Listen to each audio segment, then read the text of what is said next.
Alrighty, y'all. So 2.2, like I said, was functions and graphs.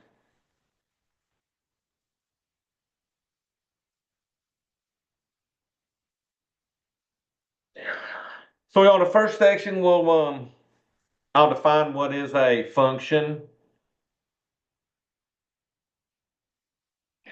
and how to determine if a correspondence is a function or not, okay? So when we talk about a correspondence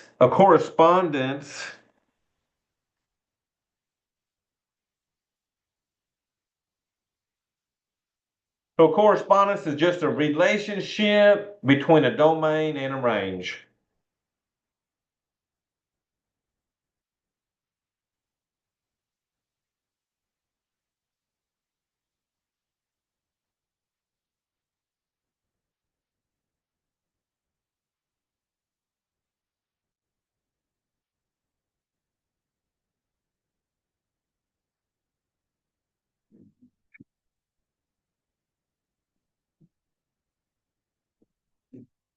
Okay, so we're wanting to look at a special correspondence that we call a function.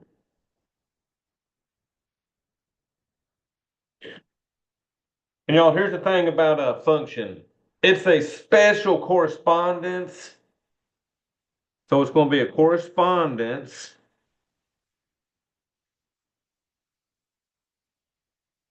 in which each member of the domain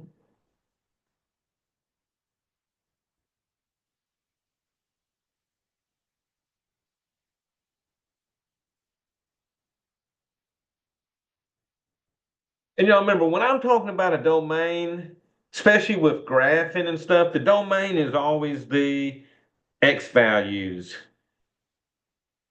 or what you call the independent variable, okay? So this is a correspondence in which each member of the domain has one and only one member of the range.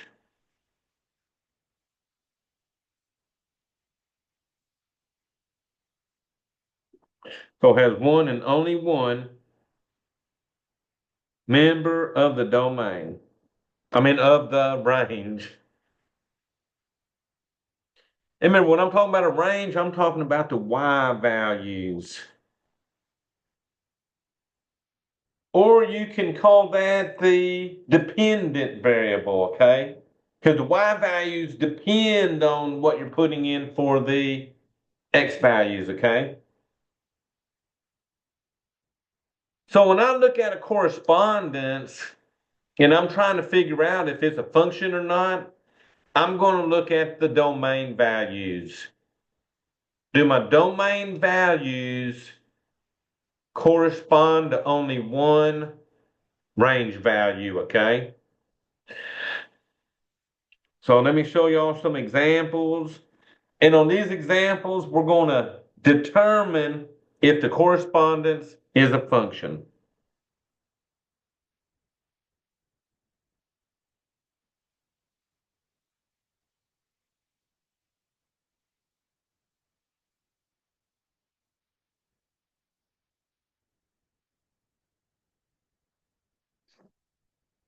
So I'll probably do about 3 or 4 of these. These will be how your 2.2 homework is going to start out on this, okay?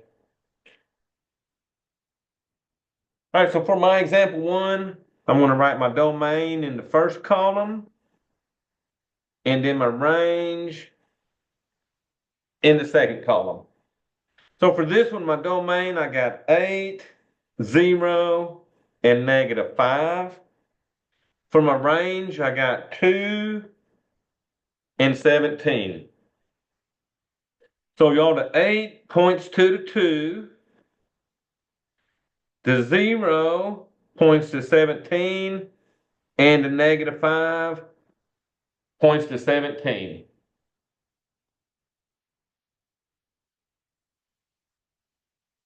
So here's the question. Based off of my definition of a function, being a correspondence in which each member of my domain has one and only member of the range. Is this correspondence a function or not? So I see Charles is shaking his head yes. And y'all, this is definitely yes, a function. Because look here, the 8 only corresponds to one range value. The 0 only corresponds to one range value. And then that -5 only corresponds to one range value. Different domains can share a range, but they still only got one range value per domain, okay? All right, so let's check out this number 2 here. I got a domain and range again. So for this one, they're giving me 7, 10, and 15. And I've only got one range value of 22. So all three of these are pointing at the 22.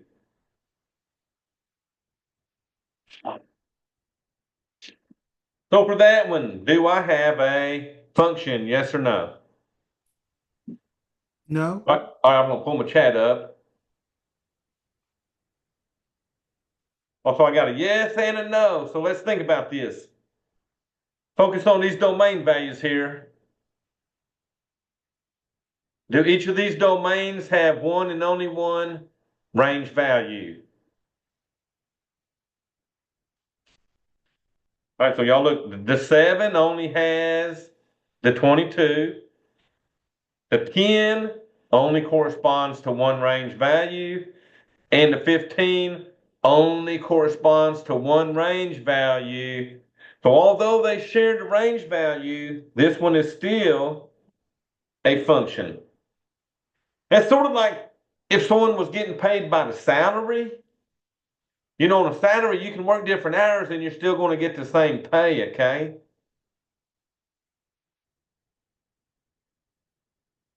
All right, y'all. So let me do one or two more of these.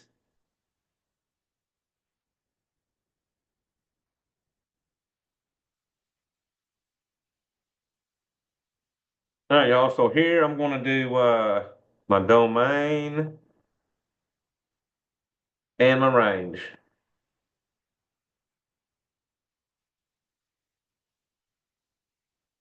All right, y'all. The domain has a 12 and a 10. From a range, they got a -7, -12, and a -15. So my 12 is going to the -7, and then the 12 goes to that -12 also, and then the 10 goes to the -15. Is that one a function? No. All right, so y'all, that's good job. No, definitely good job. Because this 12 violating our rule because the 12 is going to two different range values, okay?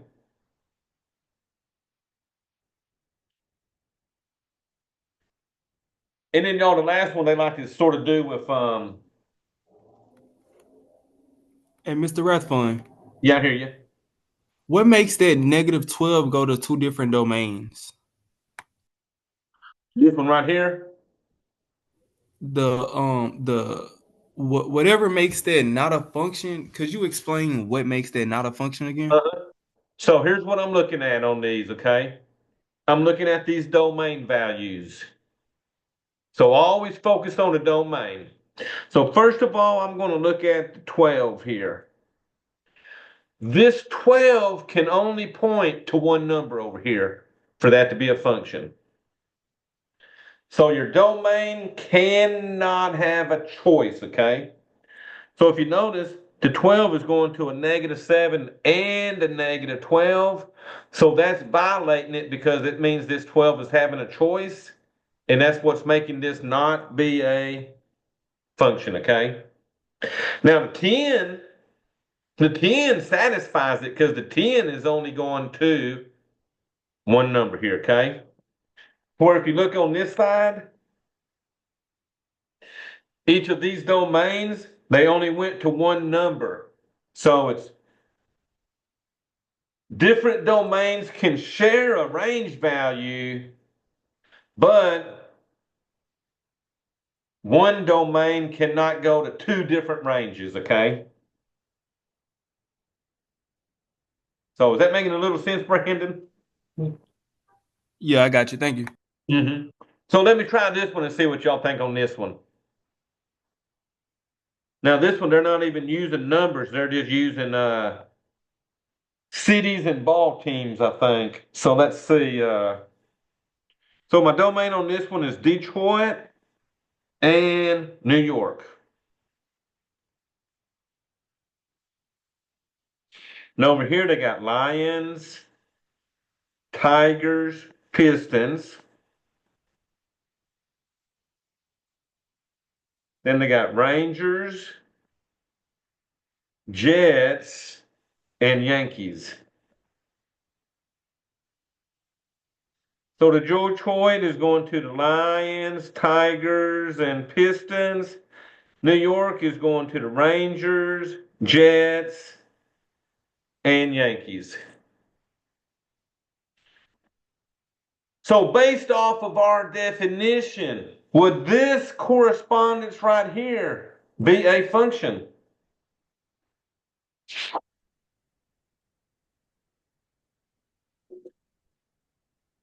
So start with my domain here. No. No, good job, because this Detroit has three different choices for the range. And that violated it. So there you go. That is definitely a no. And y'all, that's what I'm looking at. I'm looking at the domain. I don't care about these ranges. What I care about is the domain, and I'm care about the domain only going to one value, okay?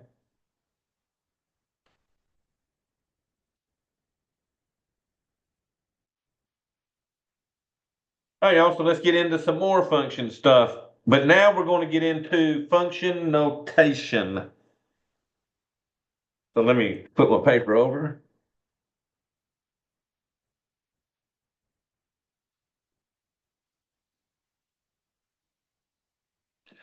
So function notation is what we call f of x. So y'all seen this before.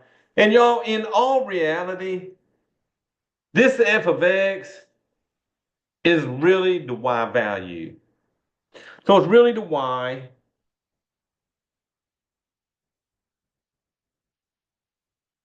It's really the y, but we use function notation because it tells us what the variable is. Okay? So f of x denotes a function,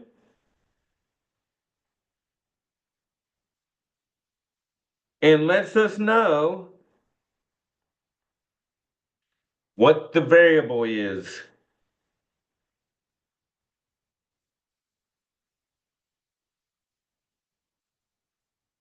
So in this case, my variable would be that x they're putting in there, okay? Now here's what's nice about function notation. If a number is given in place of the x,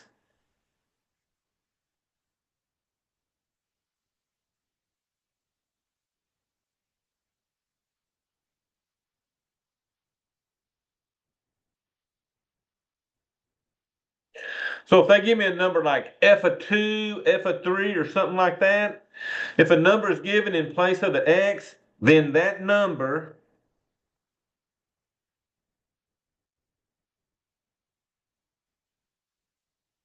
is substituted for the variable in the expression.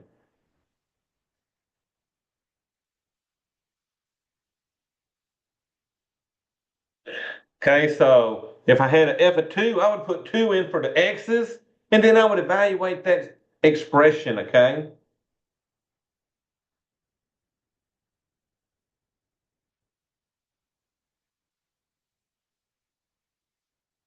All right, y'all. So I'm going to play with some of these examples right here. So let me just give you an instance of this, okay? So for example,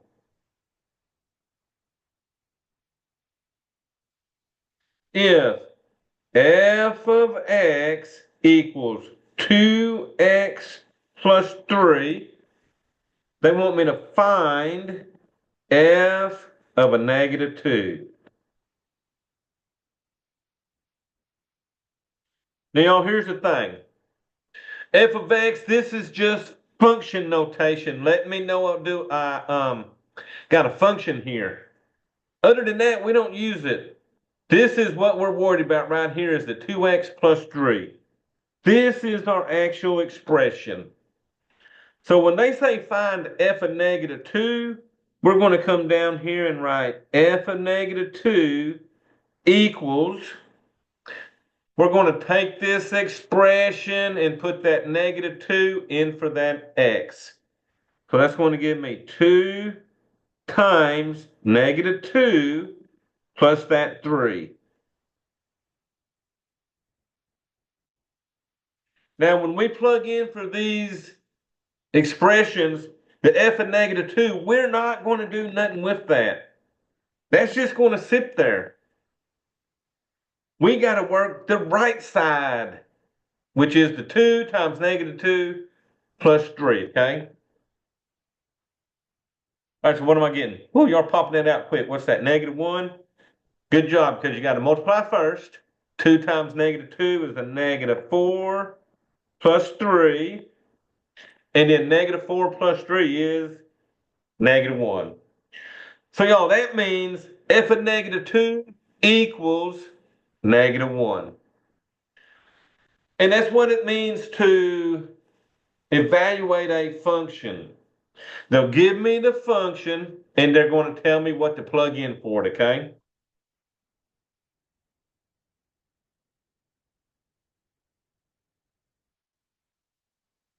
So let's play with some of these. Oh no, other than that's what they, Ella, that's what they gave me to put in. So I didn't choose that negative 2. They actually gave me that to put in on that, okay? So does it matter what we put in? Well, it matters if that's what they're giving me or not. So let me show you this one here now, and we'll sort of see, okay? So, and on this one, we're given g of r. So this time, the function is a g, and the variable is r. This is going to equal 5r plus 9. Now look here, they want us to find g of 2, g of negative 5, and g of a 6.9. So Ella, they're giving us the 3 numbers that I'm going to use for this example, okay? So you're not going to have to try to pick numbers or anything. They're going to physically give them to you. So y'all, they want me to find 3 things here. So we're going to evaluate this 3 times. I'm going to start with g of 2. So for g of 2, I'm going to take this expression, 5r plus 9, and replace that r with that 2. So I'm going to have 5 times 2 plus 9. All right, then y'all would evaluate that. So what are y'all getting over there? Looks like 19 is popular. So let's see, how did they get that? They multiplied 5 times 2 to get a 10. And then plus my 9. And 10 plus 9 was 19. Good job. So G of 2 was 19. Next, they want G of negative 5. So y'all, we're going to work it the same way, other than on this one, instead of putting in a 2, I'm going to put in that negative 5, okay? So I've got 5 times negative 5 plus 9. That's what are y'all getting? Negative 16, it looks like. So let's see. 5 times negative 5 was a negative 25 plus 9. And y'all, good job. Negative 25 plus 9 is a negative 16. So y'all, that is the trick on these. And then finally, I got a G of a 6.9. So you know they're trying to throw a decimal at us on this one. So put a 6.9 in for the R. We'll have 5 times 6.9 plus 9. And y'all remember, if you want to, if you're weak at decimals, you always can use your calculator. So you can do 5 times 6.9 on it.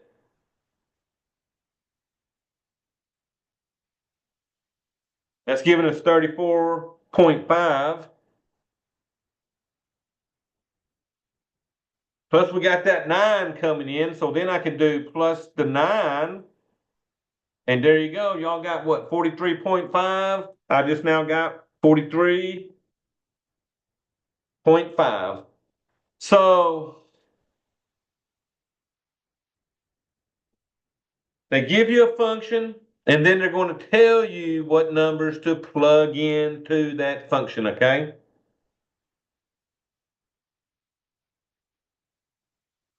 All right, y'all, let y'all catch up on that, and then we'll hit the next one.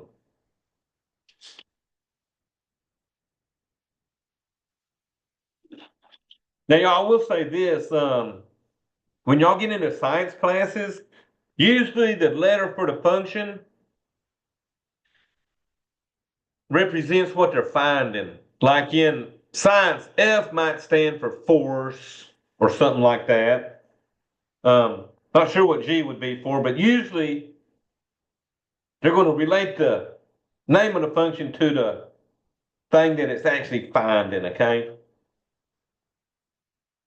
All right, y'all, next one. We're given f of x on this one equals the absolute value of x minus 5. I'm going to find f of 1, f of 2, and f of a plus 5.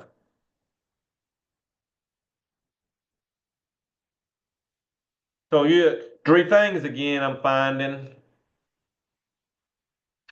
So let me start with that 1. I'm going to find f of 1.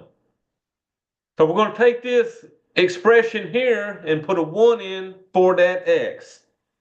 So y'all got to give me the absolute value of 1 1. minus 5. So it's -4.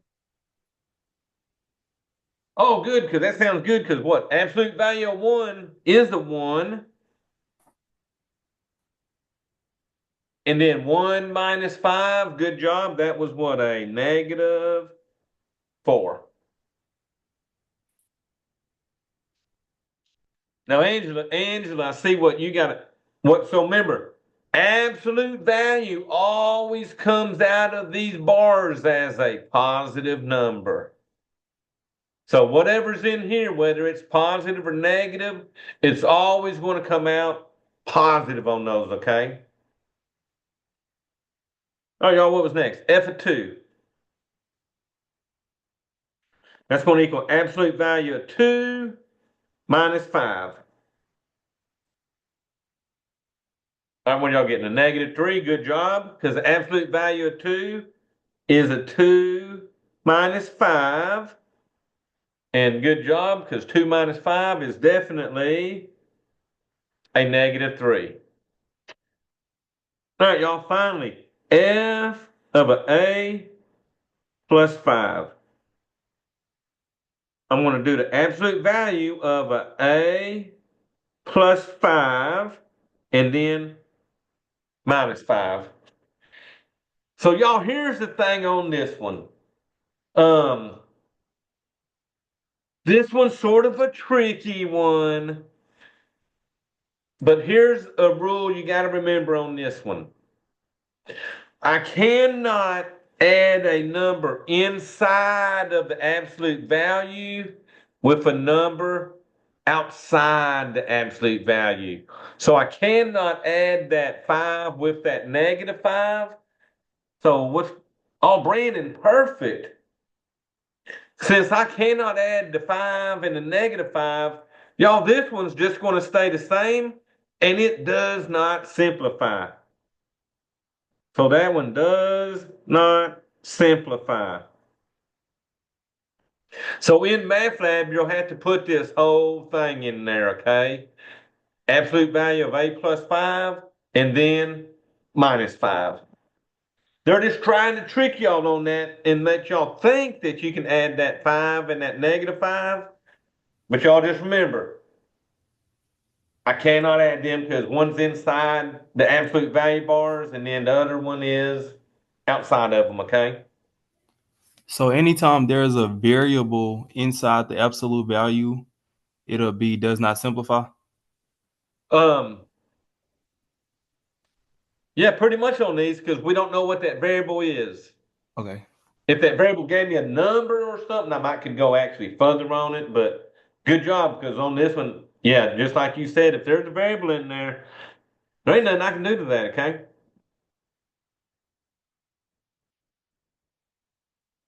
All right, y'all, so the next one of these. So we'll do one more of these and then I'll show you what we call an application problem, sort of like a word problem, okay?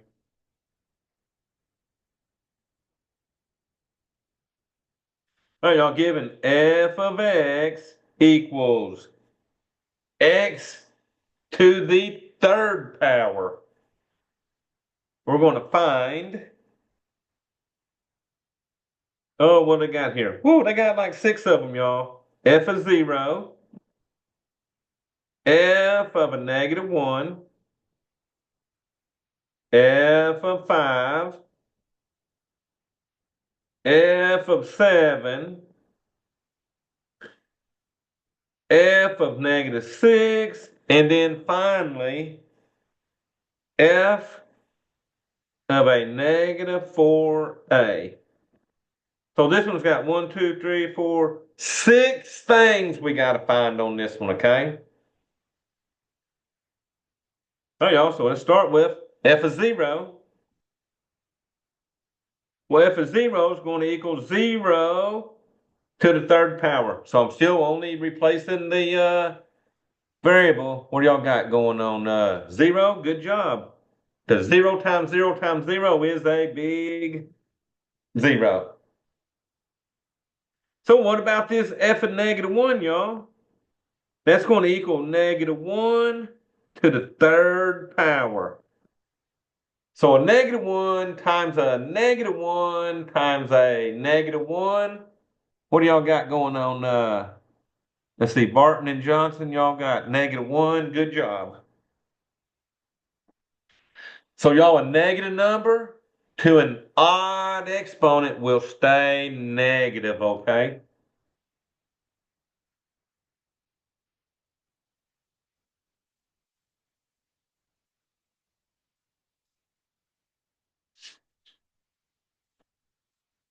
All right, what was next? F of 5. That's going to equal 5 to the third power. All right, y'all, what y'all getting on 5 times 5 times 5? So what have y'all got over here? Angela, Caleb, Christina, 125. Good job.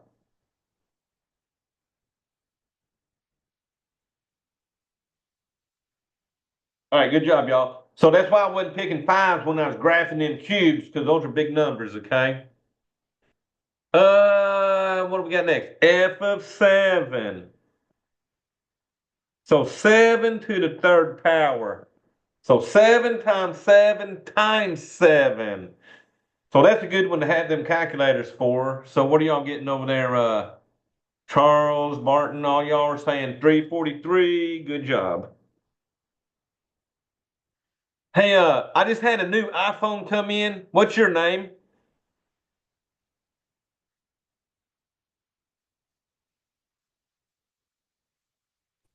Sorry, I got booted somehow, so I had to come back in. Let Oh, me you still rename myself Misha? again. Yes. Okay, I'll just remember that then from now on. Oh, That's sorry. all right. Yeah, sometimes these internets aren't real stable. All right, y'all, f of -6. That's going to be -6 to the third power. So what about that one? What are y'all getting over there, Ray? Looks like -216. Good job. So once again, a negative number to an odd exponent stayed negative. So y'all, looks like the tricky one's going to be that -4a. So f of a -4a, that's going to equal -4a to the third power. Now y'all realize this, that exponent affects everything there. Now this one's going to sort of simplify a little bit. Brandon, you are really close. You got the number right. So that -4 times -4 times -4 is a -64. But y'all, what about this A? You got an A times a A times a A there, okay? Charles, what you got? A to the third? Good job.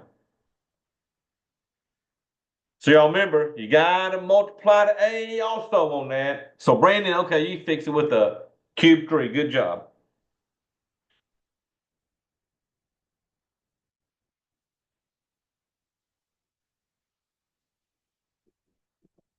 All right, y'all, so this one's going to be an application problem. And so let's see if y'all know what this formula is. So we're going to be given f of c equals 9/5 c plus 32. Do y'all remember this formula from anywhere? Yes, sir. We just did it earlier. Oh, what was that? We just did it earlier.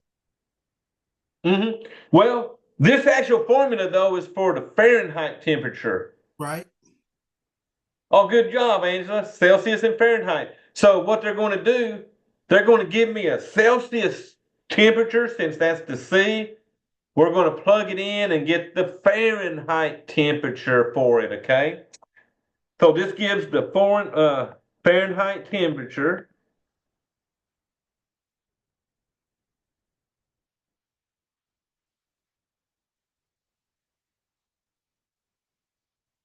Corresponding to the Celsius temperature.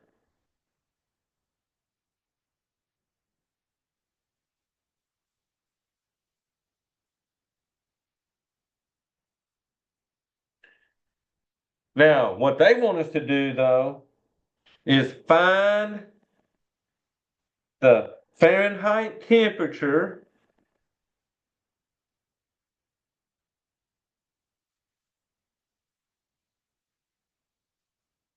equivalent to 10 degrees Celsius. So I want to know what Fahrenheit temperature is equal to that 10 degrees Celsius. So that means we're going to put a 10 in for the C. So we're finding F of 10, since 10 was my Celsius temperature. So y'all, that'll equal 9/5 times 10 plus 32.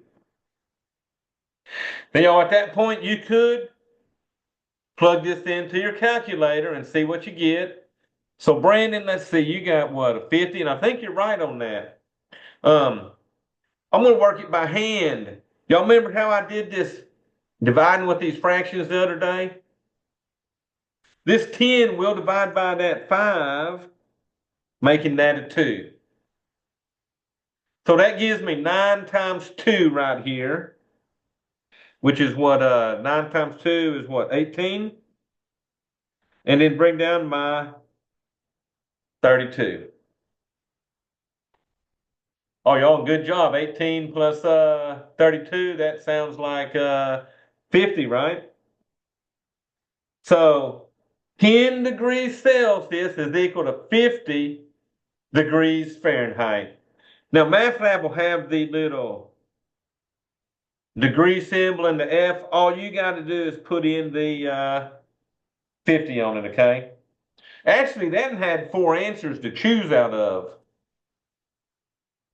They had 68 degrees, 104 degrees, 50 degrees, and then they had 86 degrees, okay? All right, y'all, so that is function notation and then evaluating functions given the replacement values. So next, we get back into graphing. Now, the difference between tonight's graphing and Monday's graphing, what was it, last Thursday when we graphed? The difference is, instead of saying y equals something, they're going to use f of x equals something.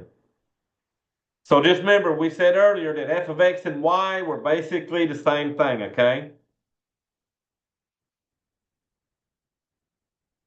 And y'all, I'm going to find out what kind of tool will I use to graph these, okay? So y'all, let me start my first one. It says graph the function.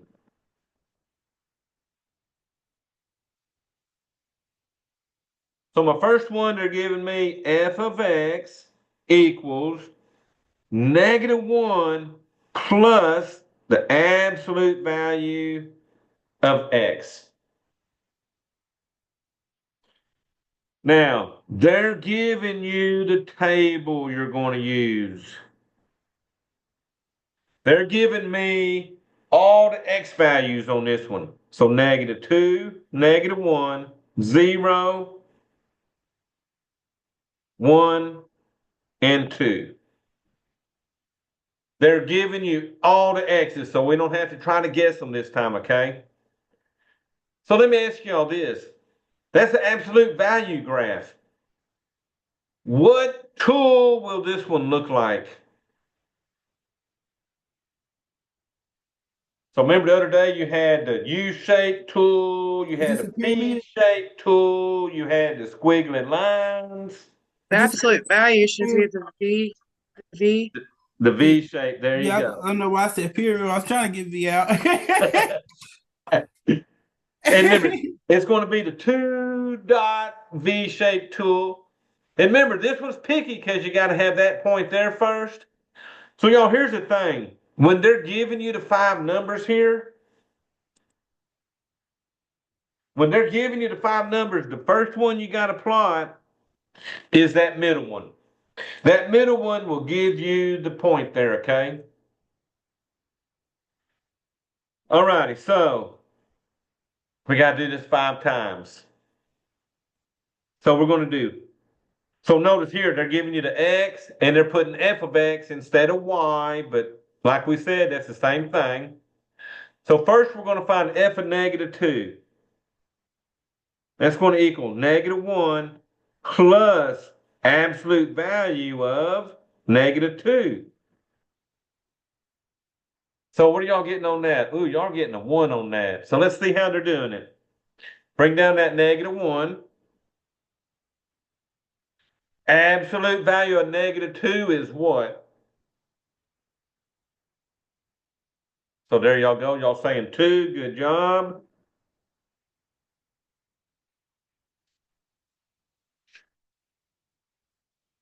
And a -1 plus 2 is definitely a 1. Good job, y'all. So now do f of -1. That'll equal -1 plus absolute value of -1. All right, so y'all are getting 0 on that. So let's see, bring down to -1. Absolute value of -1 is a 1. And y'all, good job. -1 and 1 is 0.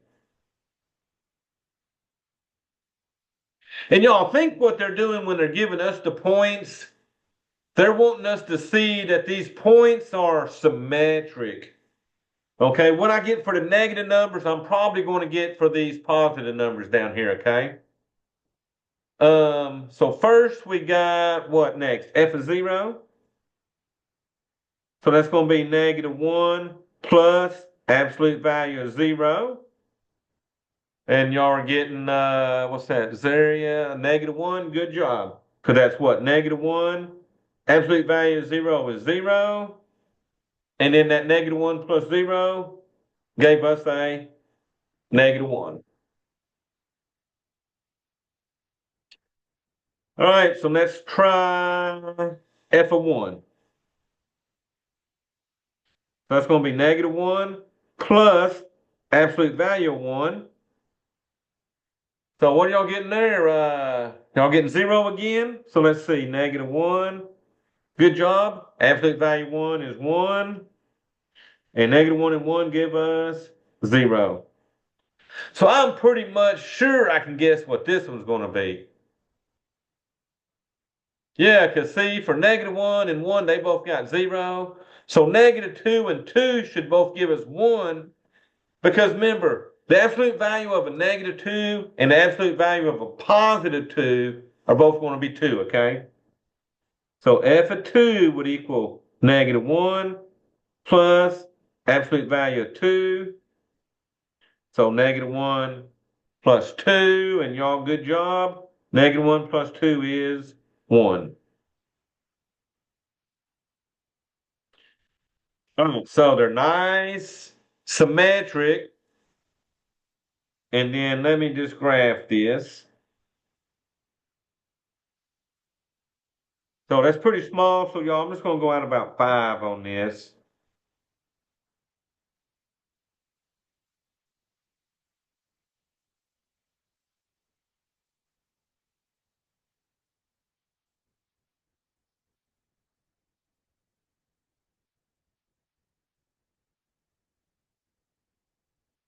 All right, so y'all told me the V-shaped tool. So I'm going to use my 2-point absolute value tool.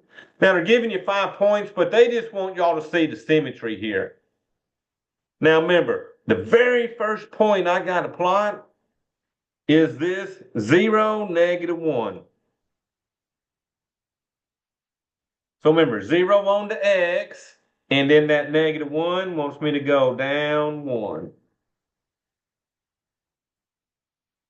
And y'all going to do the same thing. You're going to plot that middle point first, okay? Now, there's 4 points left. It don't matter which one of them 4 points I use. I can do the 1, 0, -1, 0, 2, 1, or the -2, 1. It does not matter. So 1, 0 is pretty easy. So I'm just going to go right to 1 and stay there. Once you plot that second point, MATLAB is going to draw that V shape going right through there for you, okay?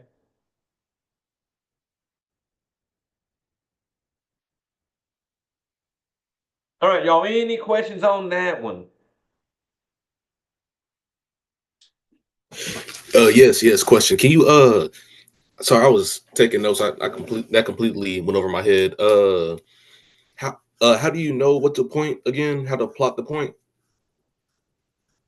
So I knew this one would be the V shape because of that absolute value there. Right. And when they're giving you a table like this, when you're using the absolute value tool, the first point you got to plot is the one that makes the V down here. We call that the vertex. So that always has to be the first point we plot. And when they're giving y'all the X's over here, the very first one that's going to give you that V point is that middle point they're giving you, okay? Okay. So then, remember the X's, when you're graphing them, are left or right, and the Y values are up or down. So since that first one was at 0 for the X, I just stayed there. And then -1 for the Y, you go down on the Y's when they're negative, and I got my first point. Okay. Now, after that, Seth, I can pick any of the other 4 points to plot. So I could have did -2, 1, which would have been over here at -2 and up 1. But notice, whichever 4 points you pick up here, it's still going to be on that V-shaped graph, okay? Okay.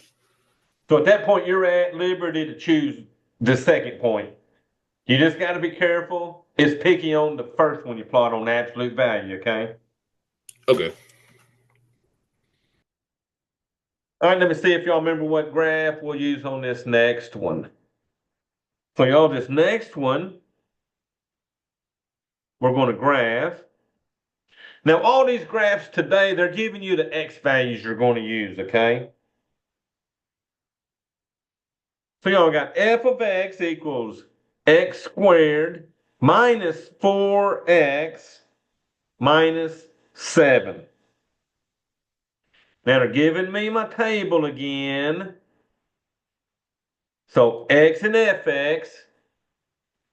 And y'all on this one, they're giving us 0, 1, 2, 3, 4.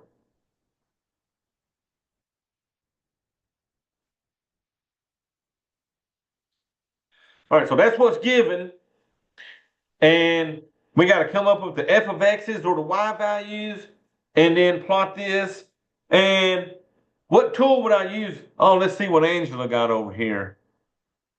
Angela's saying the parabola tool, good job. That's going to be the one that looks like the U. Good job. So we know that, y'all, because it's an x squared graph. Remember the other day we said anytime you got x squareds in it, it's going to be a U-shaped tool, okay? Now the U could be upside or it could be flipped over and look like an upside down U, okay? But you always want to choose that tool. All right, y'all, so let's find 5 of these things. F of 0. So I'm going to put a 0 in for both of these x's. So I got 0 squared minus 4 times 0 minus 7. So Barton, what do we got over there? Looks like a -7. Good job. Because 0 squared is 0. Minus 4 times 0 is 0. And then bring down that -7. And 0 minus 7 is a -7. All right. F of 1. That's going to be 1 squared minus 4 times 1 minus 7. All right, well, what do y'all get? -10 on that? So let's see. 1 squared, 1 times 1 is 1. Minus 4 times 1 is 4 minus 7. Y'all, good job. 1 minus 4 is -3. And then -3 minus 7 is a -10. All right, y'all, you got f of 2 next. That'll be 2 squared minus 4 times 2 minus 7. Hey, what are y'all getting on that? Looks like y'all getting a -11. So let's see. 2 times 2 is 4. Minus 4 times 2 is 8. Minus 7. All right, y'all. 4 minus 8 is -4. -4 minus 7 is -11. Now, you should start, the way they're giving us their numbers, we should start seeing some of that symmetry happening. So let's try f of 3. That'll be 3 squared minus 4 times 3 minus 7. Oh, good job, y'all. That will. That's going to give me -10. 3 times 3 is 9. Minus 4 times 3 is 12. Minus 7. So 9 minus 12 gives you -3. -3 minus 7 is -10. So they're going to give you the points so that you can sort of see that symmetry going on. So y'all, that means f of 4 is going to be what? So 4 squared minus 4 times 4 minus 7. Y'all, good job. 4 squared, 4 times 4 is 16. Minus 4 times 4, which is 16, minus 7. So y'all look at that. 16 minus 16 is 0. Minus 7 which will give you a -7. So the way they're giving you the points, I want y'all to notice you're going to see symmetry on those, okay?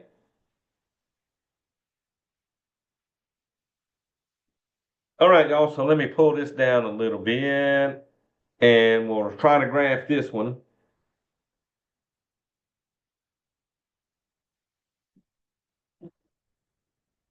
Ooh, that's going out pretty big though, ain't it?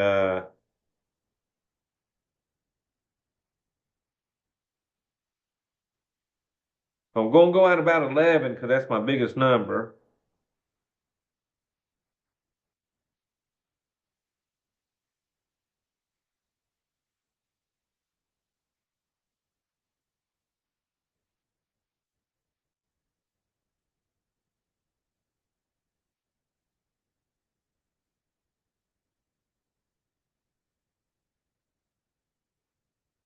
All righty, so this one's usually not picky, so you just plot 3 of them points. It's going to draw that U-shaped parabola just like it did the other day, okay?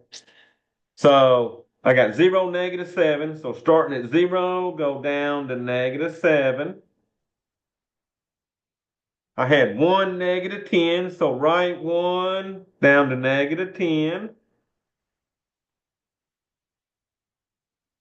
I had 2, -11. So that'll be over here at 2 down to -11.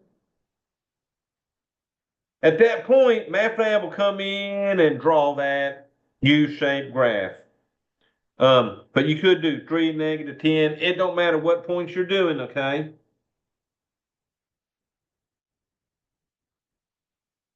That's going to sort of be a little skinny looking parabola, but that's sort of U-shaped. It's hard to tell. But that will be more U-shaped on that, okay? Sort of narrow though.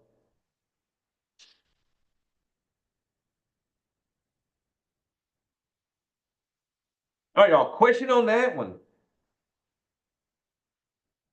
So remember, you're using the same tools as y'all used the other night on these, okay?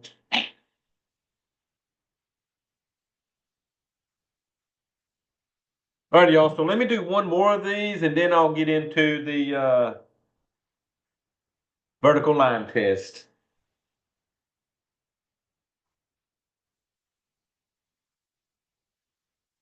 I wanted to do one like this next one because this next one is sort of tricky, okay? So we're going to graph f of x equals a negative x squared minus 4. Now they're giving me my x's again and my f of x. So for this one, they're giving me -2, -1, 0, 1, and 2.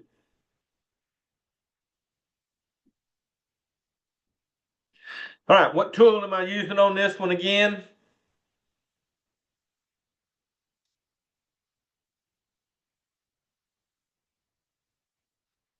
So good job, it's going to be the parabola again.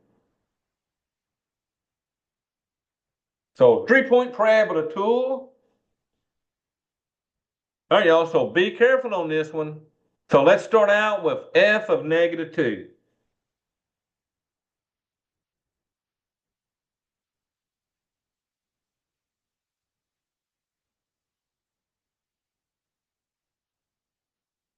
All right, y'all, so here's the thing on this one. I'm putting in a -2, but there's a negative already here. So bring down that negative first. Put your -2 in parentheses and square that. And then you're going to subtract 4. Oh, Barton, I think you got this one right. Because this negative has to come down first. You're doing the exponent first. So this is a -2 squared. So -2 times -2 makes that a 4. And then bring down your -4. So listen, if you got a negative in front of anything being squared, it's going to stay negative. All right, y'all, negative 4 minus 4 is negative 8. So y'all, I just wanted to emphasize that that negative is in the formula. So you bring it down no matter what, and then you put in your x values. Now, y'all, I'm going to show y'all an easy way to do these.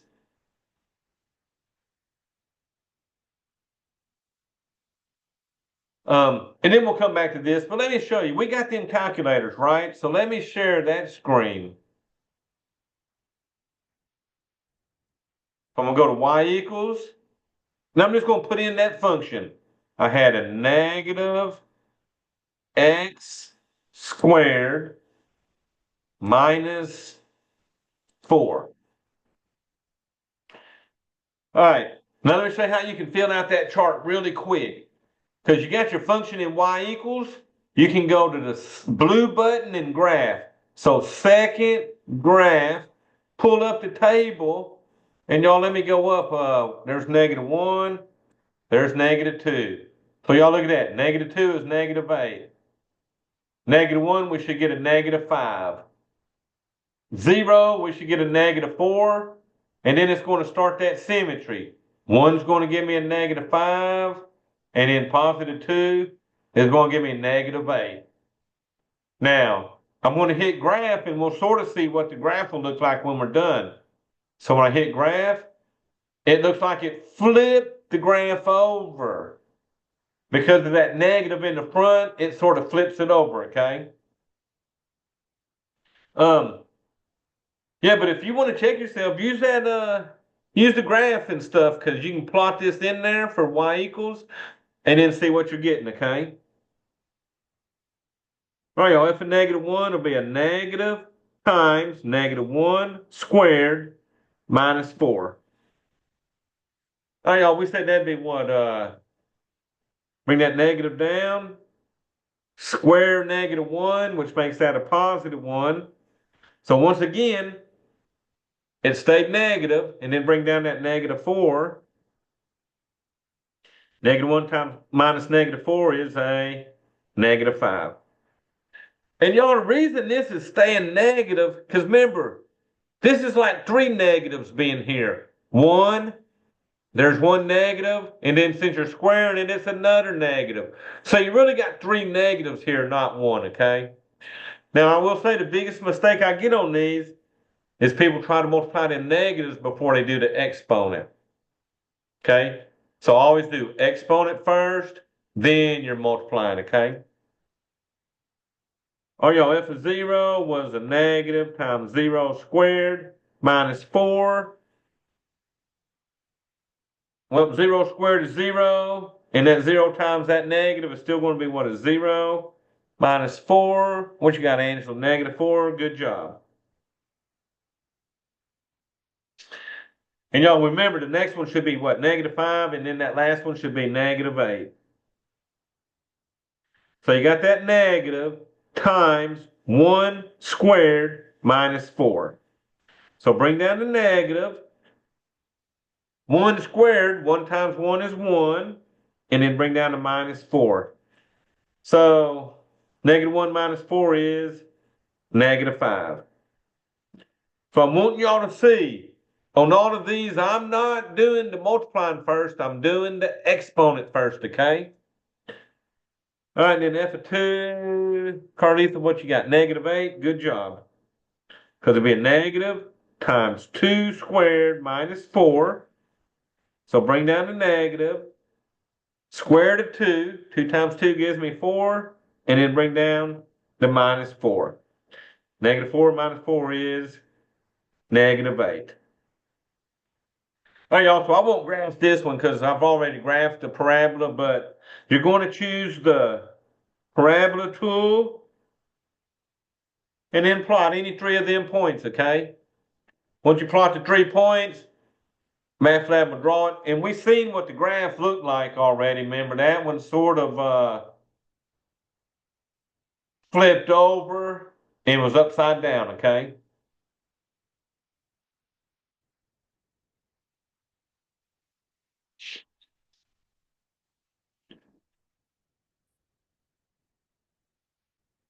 All right, y'all. So for the last thing I got to cover, this is a way that you can look at a graph and tell if a graph is a function. So this is how to determine if a graph is a function.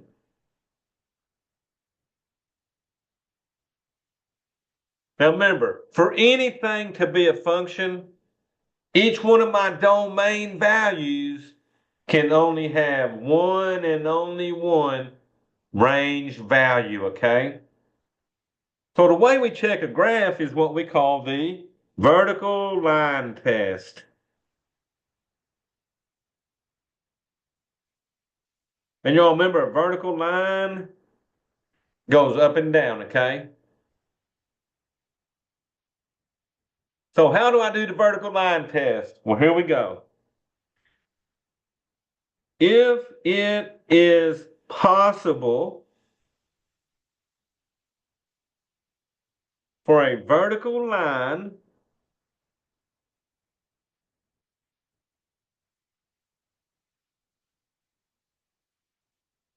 to cross a graph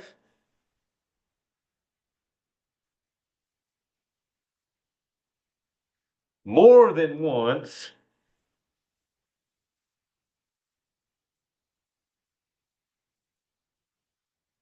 then the graph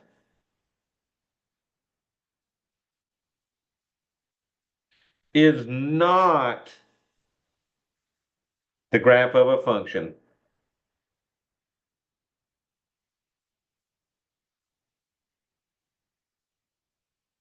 So a vertical line cannot cross a graph more than one time.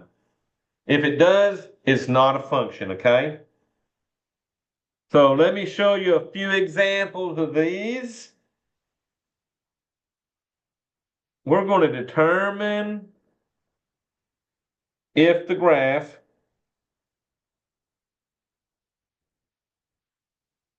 is a function.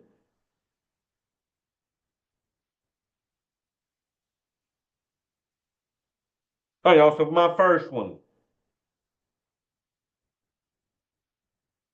Here's my X and my Y. So my first one is going to be a V-shaped graph. Is this V-shaped absolute value graph, is that a function? And y'all are saying, y'all saying yes? Good job. Now y'all, how you tell? Here's my vertical line coming down it. Notice it only intersects it once here. Right here, it only intersects it once. Anywhere I put this vertical line, it is only intersecting my graph one time. Okay? So if I had a vertical line here once, vertical line here once, it's not possible to intersect it more than one time. So each of these X values only has one Y value. So y'all, good job.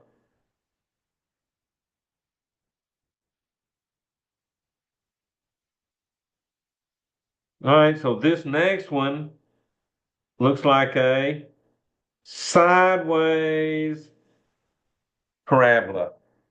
Is this the graph of a function? All right, what are y'all saying? No. Good job, y'all, because look here. Vertical line. It intersects it on the top and it intersects it on the bottom. And it does that almost everywhere. Intersects here, here. Intersects here, here. That means all these X's are having a choice. And remember, that violates our rules. So since these are intersecting it more than once, this one is a no.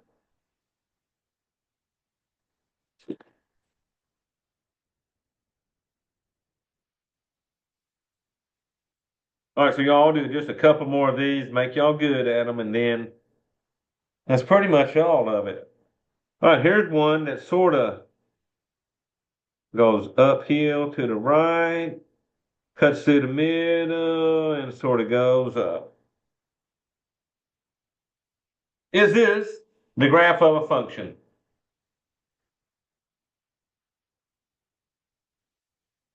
So good job, y'all. You draw these vertical lines, it only intersects at once everywhere.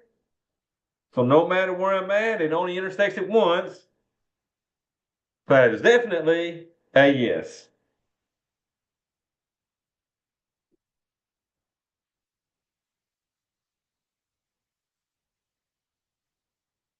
All right, y'all. So my last one.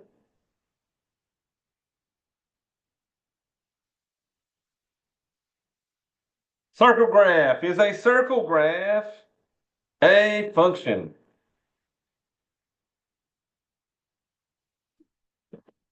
All right, y'all are saying no, so good job.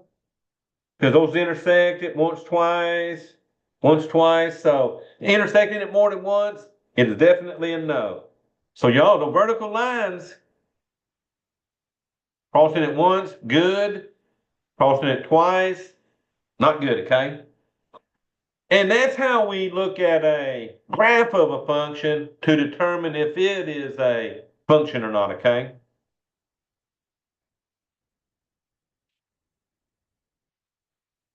All right, y'all, so that's the main thing they're going to hit y'all with on 2.2.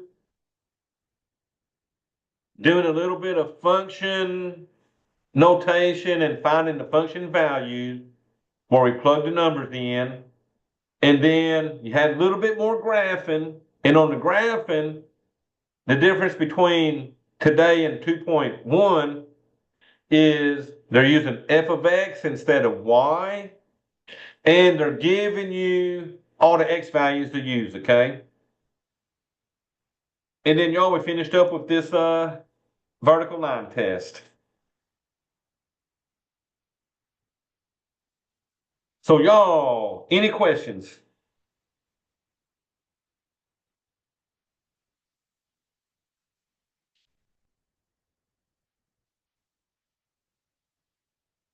Oh, y'all, let me see. I'm not seeing anything. So yeah, we're sort of starting out slow in the beginning because they do a lot of switching people in classes, and they're still registering people, I think, until the end of this week. So that's why we're sort of starting out a little slow in here and just doing like easier sections in the beginning. But all